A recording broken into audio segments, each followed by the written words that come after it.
Yeah, for sure, for sure. What's up? I'm here with the Rude Crew, tattooed, Mr. Motherfucking Brawlin Bo Cooper. That's right. And I love having you here, man. At the wrestling school at the 5th Pit. We got here. Here's some of the students, man. I come here every Wednesday and every Monday, man. And I help 50, 60 kids on a train and learn the ropes, you know.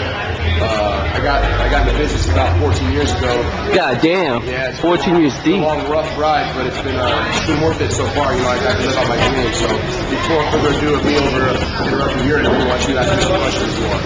All right on, man. Well, why don't you tell me how you got started? What made you get started? This is a crazy business to decide I want to be a pro wrestler. You know, when I was a kid, you know, like a lot of the other wrestlers, you know, say on camera that I used to watch it, and I was a real big fan growing up. When I was real young, you know, I used to come on the couch and pretend like I was a wrestler, you know. And then, my mom used to start taking me to the wrestling shows, and I remember one specific wrestling show I went to at the LA Sports Arena.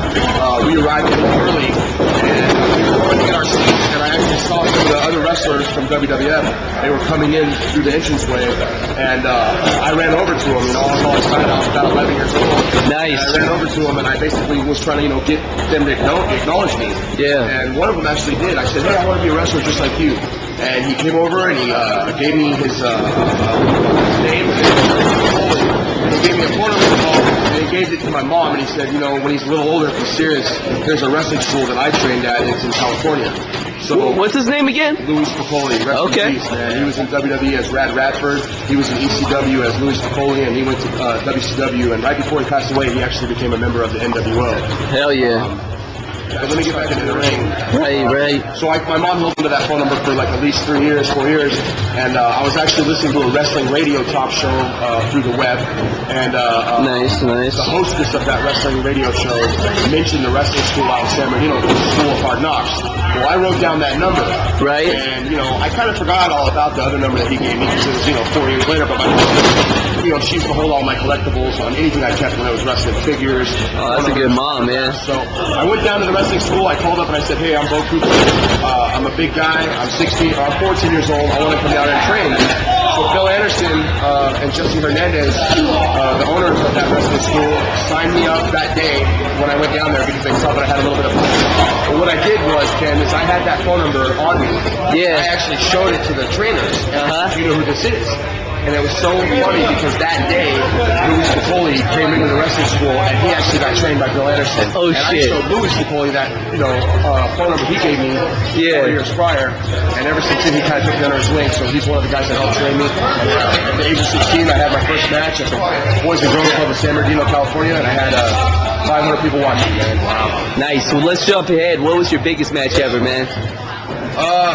The biggest match, I would have to say, is when I got to wrestle Jimmy Snuka. You know, it wasn't a big crowd. There was probably only about like 500 people, 400 people there. It was in Tucson, Arizona. Yeah. I can't even remember the promotion, to be honest with you. I know I got booked through the School of Hard Knocks. But out of all the Hall of Famers that I have wrestled, you know, I've wrestled Honky Tonk Man, I've wrestled Greg Valentine, I've wrestled Papa Shango. He's not a Hall of Famer, but Hell yeah. Los Brazos in Mexico. Luna Vachon, Gangrel, some of the bigger names in the business I've got, you know, the pleasure of. But Jimmy Snuka was probably the biggest one, you know, because he's a legend in his own mind and everyone else's mind. And when he came off that top rope, giving me the Snuka splash, man, believe me, I felt it in my heart and also in my body, man. You know, that was probably the biggest match I've got to work with. Damn. So just tell us where your career is now, and you know where you think it's headed, and you know why you think you'd be a good subject for the Real Hollywood Film.